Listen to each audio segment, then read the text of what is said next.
Master. But do I look down on worldly people? Of course not. When I see them, I apply the knowledge of Brahman, the oneness of existence. Brahman itself has become everything. All are Narayan himself. Regarding all women as so many forms of the Divine Mother, I see no difference between a chaste woman and a street walker.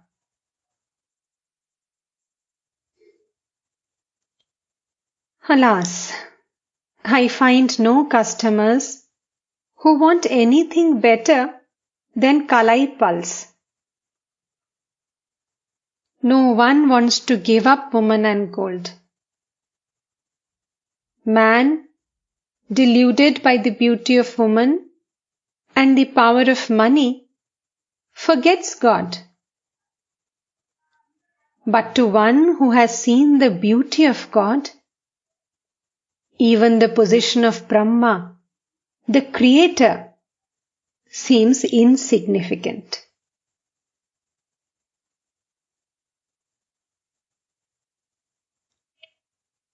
A man said to Ravan, "You have been going to Sita in different disguises. Why don't you go to her in the form of Ram?" But Ravan replied, "When I meditate on Ram in my heart, the most beautiful woman, celestial maidens like Rambha and Tilottama, appear no better than ashes of the funeral pyre. Then even the position of Brahma appears trivial to me. Not to speak of the beauty of another man's wife."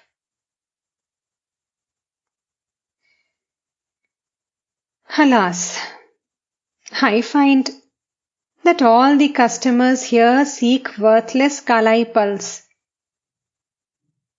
Unless the soul is pure, it cannot have genuine love of God and single-minded devotion to the ideal. The mind wanders away to various objects. To Monomohan. Footnote.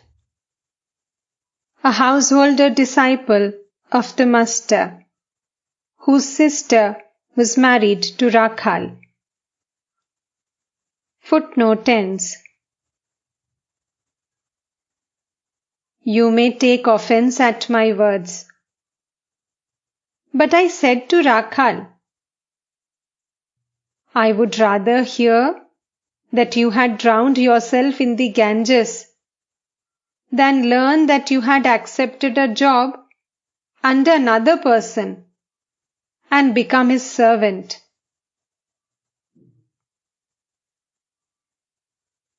One day, a Nepalese girl came here. She sang devotional songs to the accompaniment of the Esraj. When someone asked her if she was married, she said sharply, "What? I am the handmaid of God. Whom else could I serve?"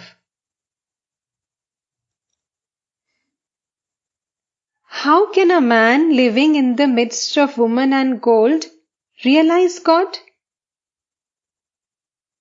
It is very hard for him to lead an unattached life.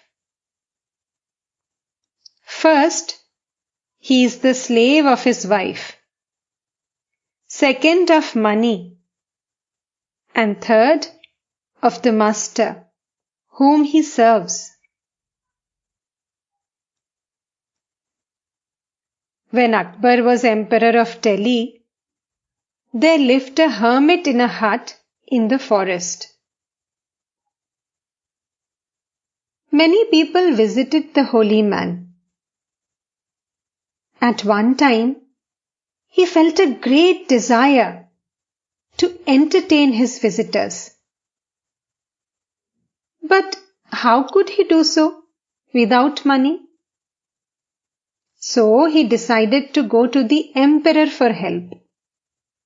For the gate of Akbar's palace was always open to holy men.